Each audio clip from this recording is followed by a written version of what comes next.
কমসে কম একবার ভাবছি 24 ঘন্টায় যে আমার প্রস্তুতি কতটুকু। আমি আমাকে প্রশ্ন করছি যে আমার প্রস্তুতি কতটুকু।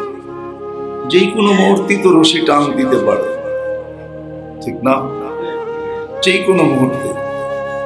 নাহলে মনীষীরা এই কথাটা কোনোদিন লিখতেন না, কাগজ কাটকর পতম বানায়া ছোড় দিয়া আসমান में, पतंग बेचारा क्या करेगा रस्सी मेरे हाथ में।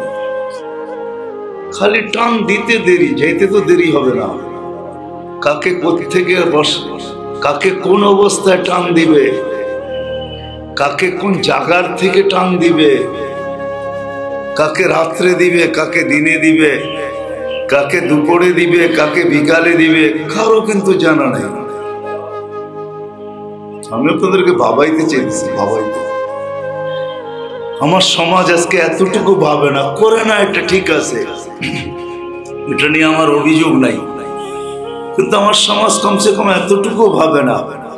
দাড়ি টুপি জুব্বা যারা নিজেদেরকে দিনদার ভাবে, এরাও ভাবে না। বলেন, হাত উঠে কি কেউ বলতে পারবেন যে ডেলি আমি একবার ভাবি যে হয় প্রস্তুতি কতটুকু? অথচ এই উম্মতের জন্য তো একটা গিফটও ছিল আল্লাহর পক্ষ থেকে, স্যাক্রিফাইস ছিল। এই উম্মত যদি এতটুকু বলতো হয় প্রস্তুতি কতটুকু, প্রস্তুতি কতটুকু, তাহলে মনে হয় ওই হাদিসের কিছু অংশ হইলেও আমরা পাইতাম। যে হাদিস আল্লাহ নিজে শুনাইতেছেন, কুদসি, ফালাম্মা তায়াক্কানতা বিল বাওয়ার ওয়া যানানতা আন্নাকা মিন আহলিন নার মানাহতু ইলাইকা রিদওয়ানি ওয়াল্লাইতু ইলাইকা গুফরানি কুলতু লাকা লা তাহজান গফারতু লাকা যুনুবা ওয়াল আওসার ولأجلك سميت نفسي العزيز الغفار। এই হাদিসের কিছু অংশ হইলেও পাইতাম বাবার দ্বারা। কেননা এই আল্লাহ তো আমাদের ভাবনারও একটা মূল্য রাখছেন, ঠিক না? যদি ভাবনার মূল্য না হইতো তো আল্লাহ রসুল আমাদেরকে এই হাদিস শুনাইতেন, তো শুনাইতেন কেন?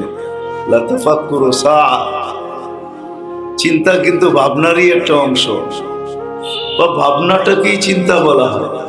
তাফাক্কুরু ফিকির, চিন্তারই একটা অংশ, ভাবনারই একটা অংশ ফিকির করা। আল্লাহ রাসূল বলেছে সামান্য সময় চিন্তা করা 60-70 বন্দেগী বৎসর বন্দেগী করার চেয়েও উত্তম।